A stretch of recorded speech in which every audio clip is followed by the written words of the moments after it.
Welcome to Gifted Talkers, another brand new episode. I'm really excited to talk about this. As you can see, there's a little bit different setup going on here. I seem to be riding solo. Yeah, so Matt had a little bit of a house emergency.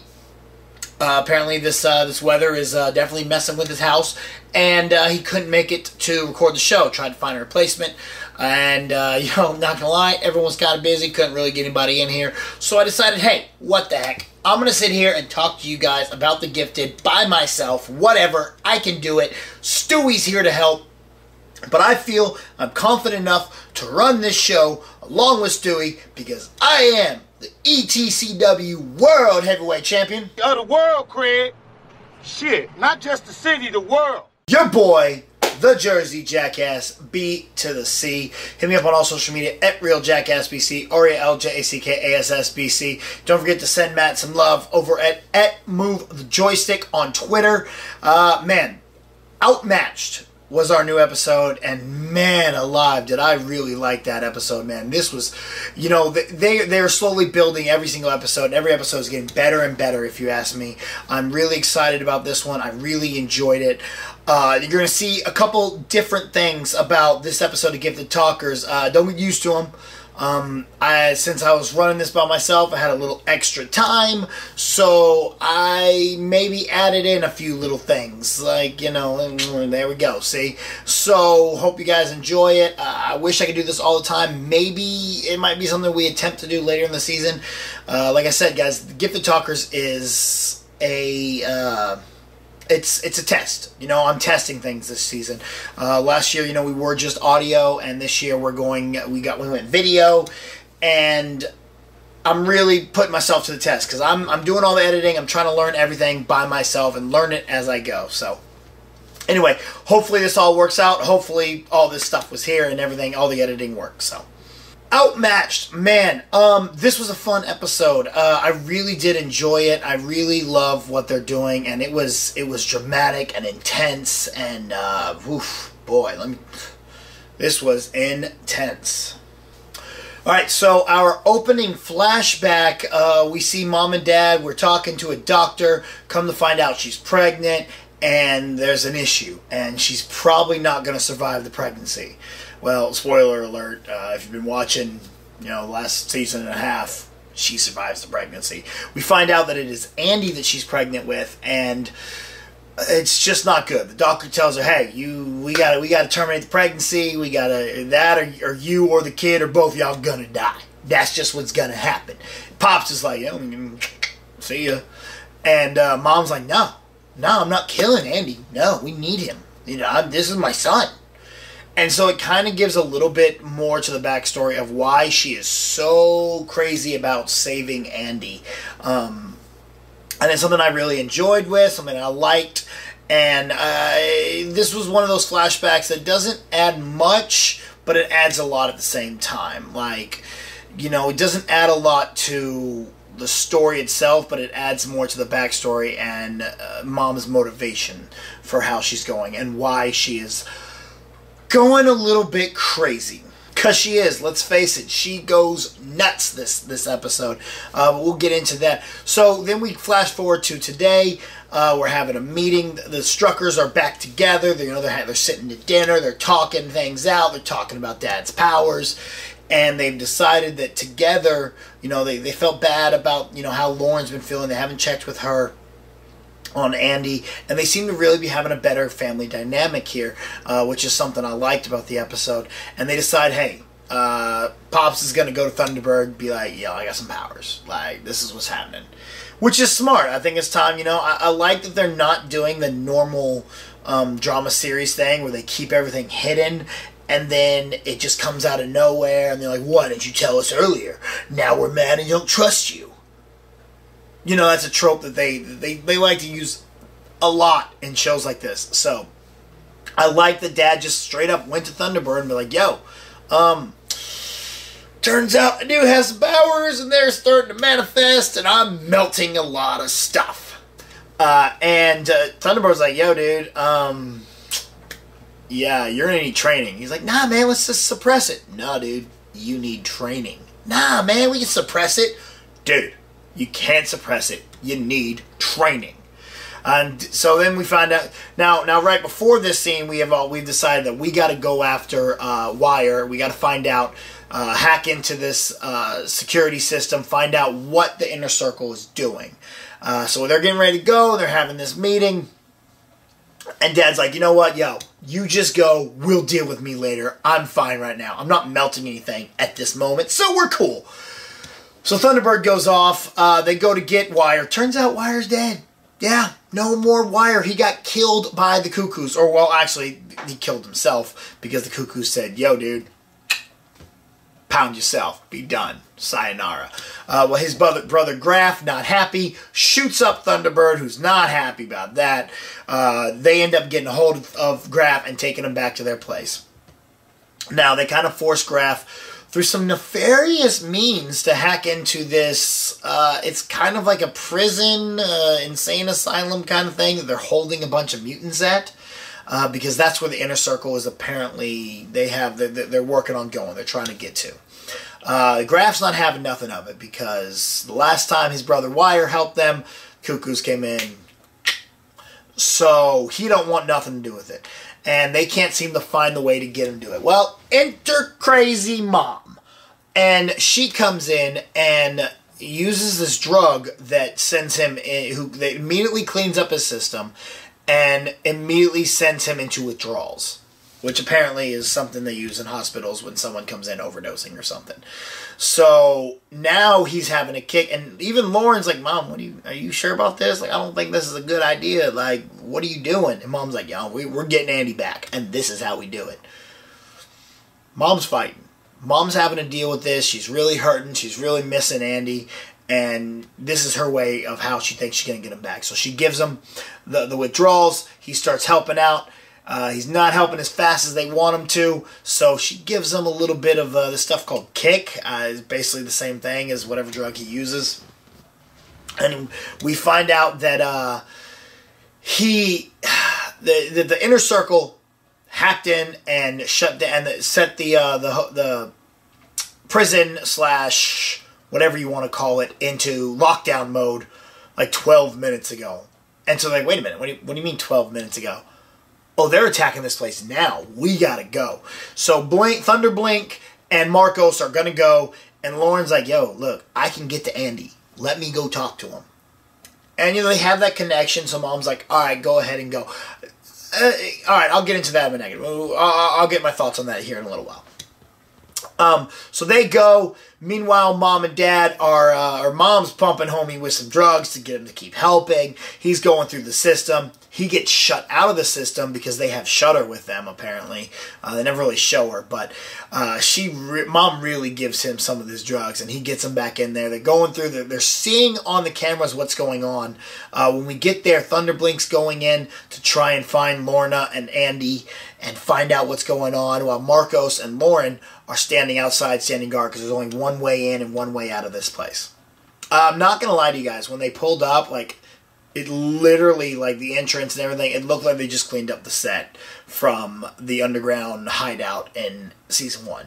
Like, it literally looked like that built. They just cleaned the set up, didn't make it look like a junkyard, made it look clean. And I'm like, this is literally, like, the same set. Maybe it's not, but to me it looked like it was. But that's not important. That's just the thing. So Thunderblink's going through there trying to find them, and they see some kind of explosion, which leads Mom to get the cameras to really find Andy. They find Andy, and Andy seems like he's really enjoying what he's doing, which is what I want from Andy. I don't want, like I've said it before, I say it over and over on this show, I don't want him to be conflicted. I want him to be going all in, ready to fight, 100%. He is down. So I like that they kind of did this, and they kind of had this, and I like that Mom saw it. Now, Mom doesn't want to believe it after homie Graf almost dies of a heart attack because of all the drugs Mom gave him. She's talking to Dad, and she's like, you saw him, like he wants that. No, then Dad's rhyme or reason here, like, Caitlin, he was enjoying what he was doing, which he was, which is again what I wanted. Thunderblink finally finds them. They see him down the way. They've got someone with them. And Thunderbird calls out to Lorna, who comes back, and she's not having it. Like, look, I'm not having it. Boom. Releases all these mutants, who immediately start killing each other. I don't know why. There's not really much of an explanation of why they are all of a sudden deciding, hey, we need to start killing each other. But they're just going crazy, and Thunderblink makes a decision, hey, we cannot go after Lorna and Andy right now. We have to stop these guys. We have to save some of these people. They're killing each other. One of the dudes gets like this metal thing stabbed into him that someone phased out of a wall, and he's bleeding like acid. It's like alien acid. It's not green or anything like that, but you definitely tell it was some kind of acid or something. I really liked that aspect of it.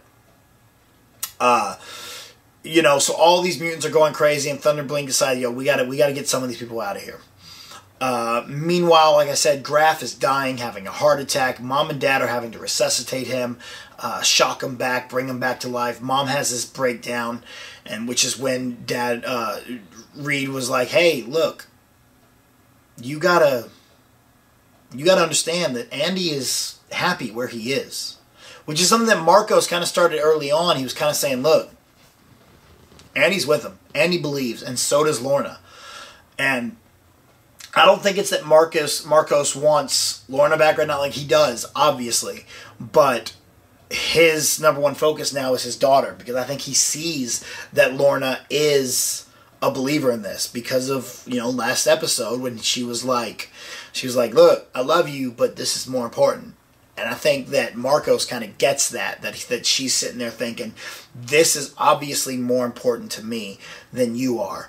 However, the kid's staying with me because I'm Mom and my dad's Magneto. Another Magneto reference again tonight about how Lorna was locked in one of these kind of prison insane asylums when she was a kid, and it was her birth father that got her out.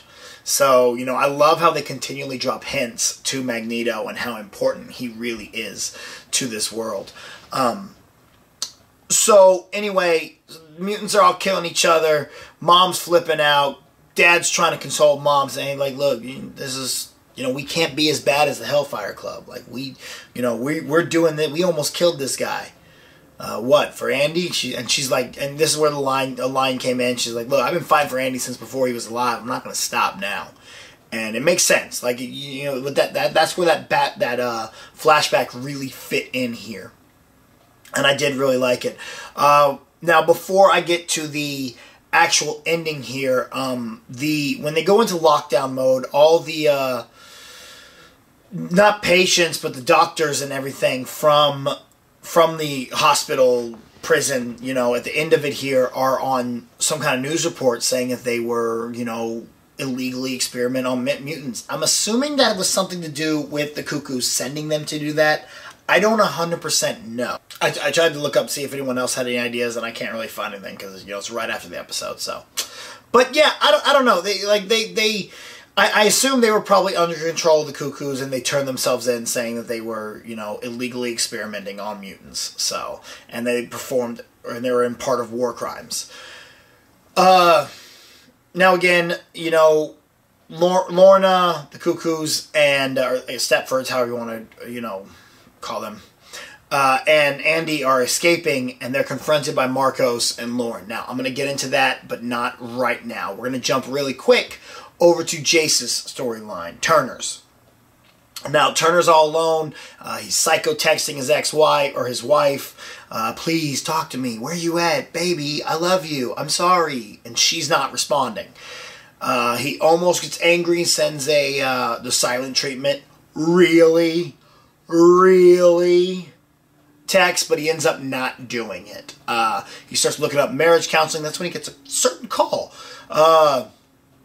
Now, last week, Matt and I speculated that this guy from the cop, from the precinct, that, you know, had given that look at the end of the last episode, they were going to team up together to make something else happen. I didn't see him being a purifier. Did not see that one coming. I should have. I really should have. I should have looked at the dude right off the bat and gone, you're a racist piece of crap.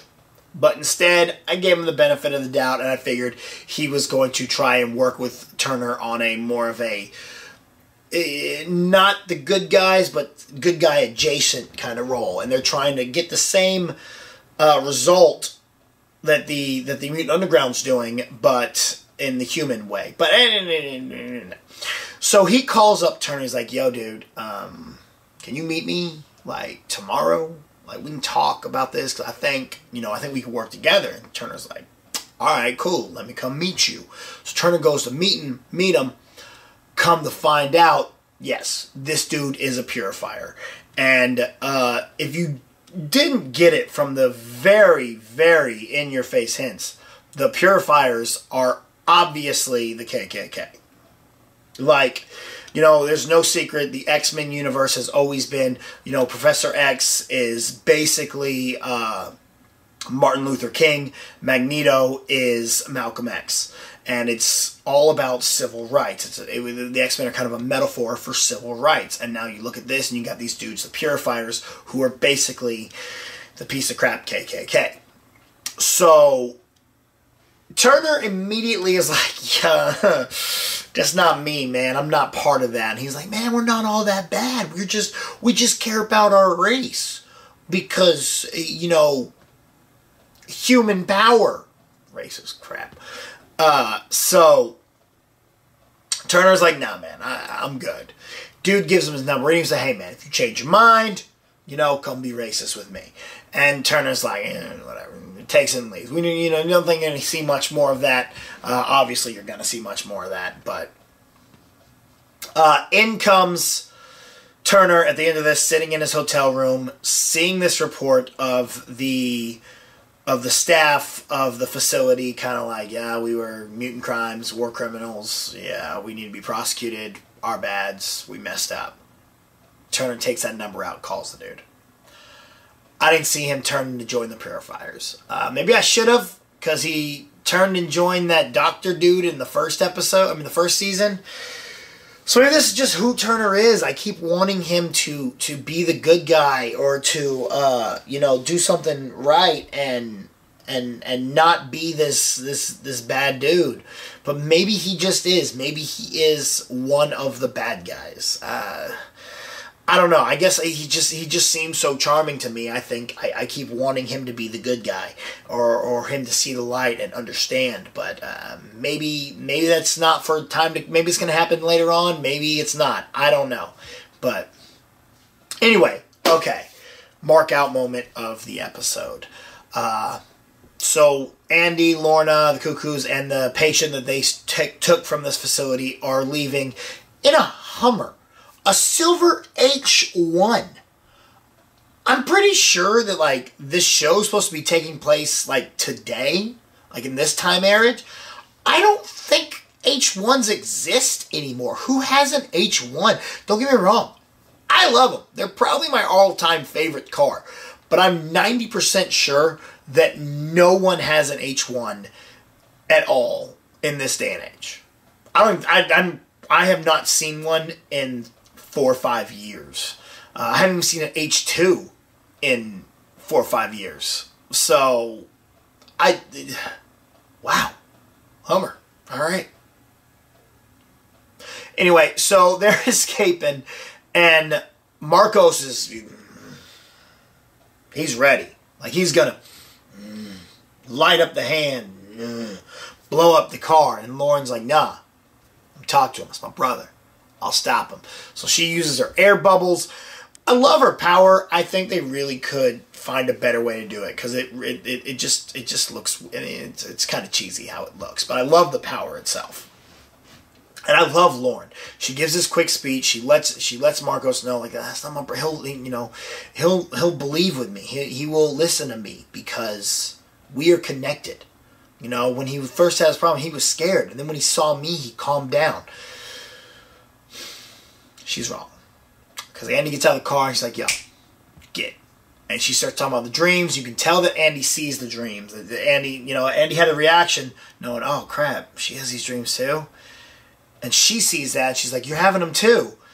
He's like, "Doesn't matter. Get." Lauren immediately goes big sister mode, and she's just, I'm not going. Like, I can't do that. And that's when Andy puts them down. Puts them down hard, bro. Marcos goes flying. Lauren takes the brunt of this bad. And she ends up unconscious. Now, Andy has a little bit of a moment when he sees himself in the mirror reflection there, and he's kind of like, what'd I just do? Oh no. Which I'll get into that a little bit more. But he gets in the car, they take off. We're outmatched. That's the title of it. The underground is definitely outmatched here, and things are bad. And they call mom and dad, and they're like, yo, Lauren's unconscious. It was Andy. We didn't get him. They got away. Episode ends with the cuckoos smiling, happy. Lorna kind of like, yeah, I'm a badass. Andy a little shaken. And the patient starts waking up, turning to the camera, and it cuts. I want to know who they got. I have no idea. So my predictions are going to be really bad. But we'll see. So, positives about this. Well, let's start with negatives. Negatives about this episode. All right, my number one negative I said I was going to talk about from earlier is Lauren going to mom and trying to ask for permission. This kind of bothered me because when the season started out, when we opened up, Lauren is out on a mission with Blink. She's doing her thing. She is in full control. She is a go-getter.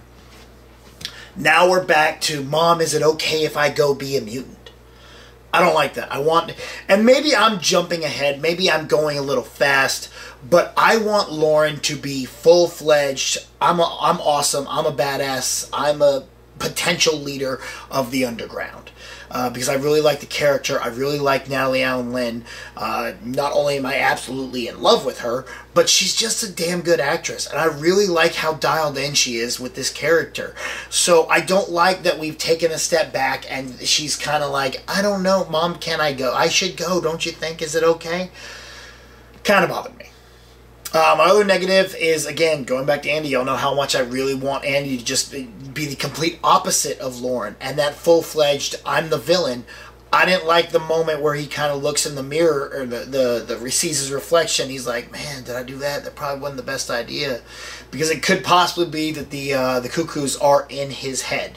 And I'm really hoping that's not the case. I'm really hoping that it is definitely that he's just, still a kid. I hope that's what it is. If that's what it is, then this really isn't a negative. But I'm putting it here because I would rather them just, pull forward, pull the trigger, and be like, yo, he's the bad guy. This is what's up. But bad guy. But, I don't know. All in all, really, those are my only negatives. I said last episode that was my favorite of the season so far, but this has really stepped it up again. And I really enjoyed this episode. The flashback was kind of weak, so that could be technically compared as a negative. Not that it was bad overall, it's just, alright, it gave us some substance to Mom, it helped out a little bit, showed us why she's so adamant about getting Andy back. She's always been fighting for him. He's a miracle baby, so to her, she's kind of like, we gotta have that one. That one's the miracle. But alright, you could have done better, I think. Or gave me a little more to it. But as far as positives, the standoff between Lauren and Andy was so incredible, man. I loved that so much. It was powerful and it was heartfelt and it wasn't too long. It wasn't too dramatic or too drastic. I think it was exactly what it needed to be. And I really enjoyed it. And when Andy,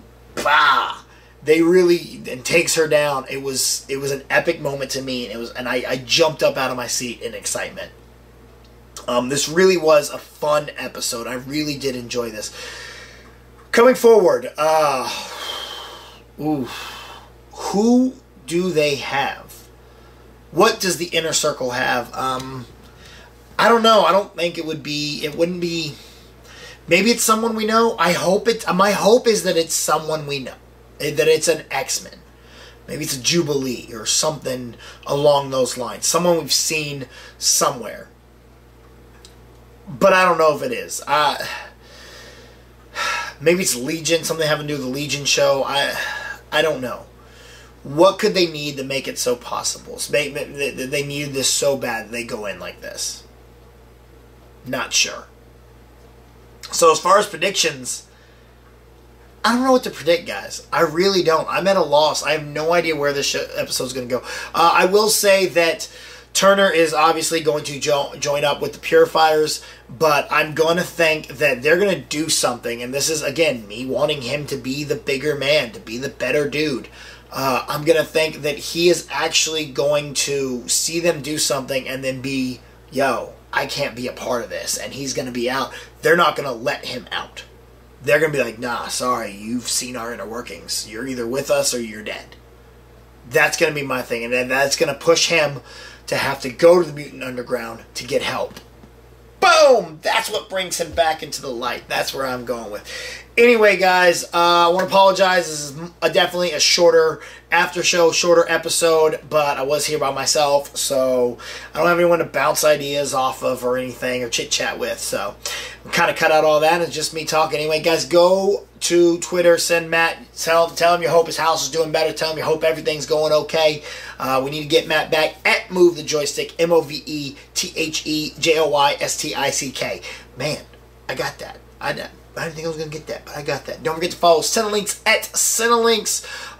And follow me on all social media at Real Jackass B.C. RealJackassBC. I will be at ETCW this Saturday night. It's going to be a great night. I don't know who I'm going to fight, but I know we're going to go to war.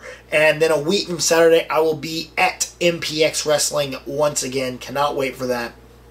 It Is What It Is up right now on Cinelinx and the Offshoots Radio Network. This week I broke down in honor of my 8-year anniversary of my debut at MPX Wrestling. I broke down my top 10 favorite matches that I've ever been a part of.